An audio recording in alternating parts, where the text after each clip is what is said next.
Après son prêt en Catalogne, Joao Cancelo est une cible de longue date du FC Barcelone. Pour qu'il y retourne, une condition est nécessaire. Joao Cancelo est l'un des objectifs prioritaires du Barça en cette fin de mercato, mais pour que son retour au Camp Nou devienne réalité, le joueur devra consentir à une réduction significative de son salaire d'après sport. Le club Blaugrana, limité par son plafond salarial, ne peut pas prendre en charge l'intégralité de la rémunération du défenseur portugais.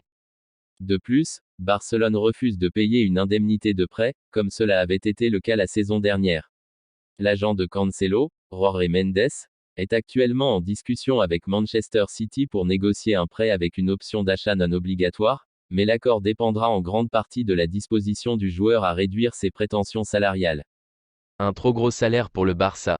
Du côté de Manchester City, il est déjà acquis que Cancelo ne fait plus partie des plans de l'équipe, et le club semble résigné à ne pas exiger de transfert pour son départ.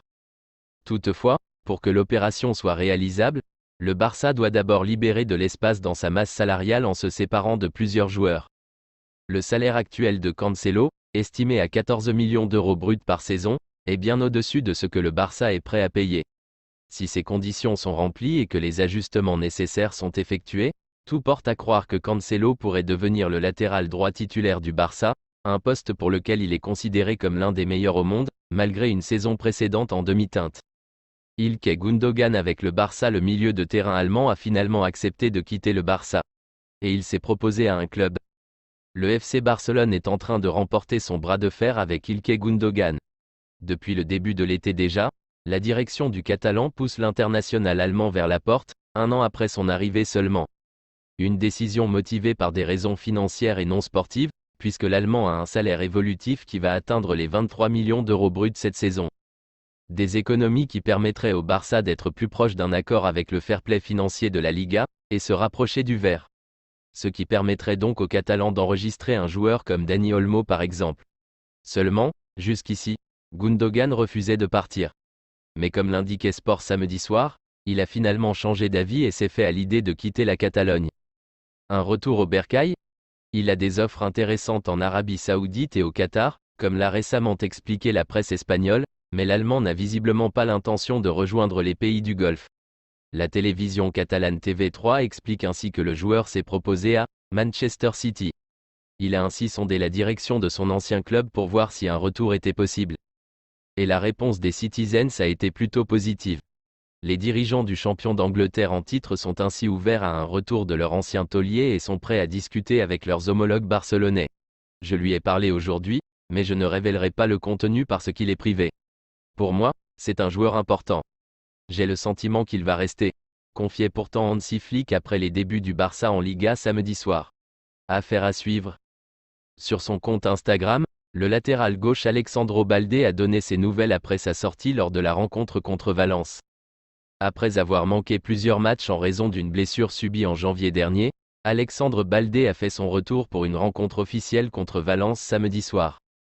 Malgré une belle performance avec de nombreuses montées de balles et des percées percutantes sur son côté, le latéral gauche du Barça a dû être remplacé à la 71e minute après avoir subi un choc douloureux. À sa sortie, Baldé a semblé très serein et n'a montré aucun signe d'inquiétude.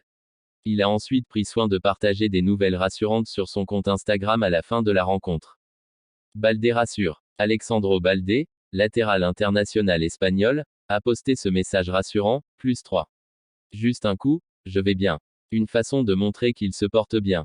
Il sera donc disponible pour la rencontre suivante.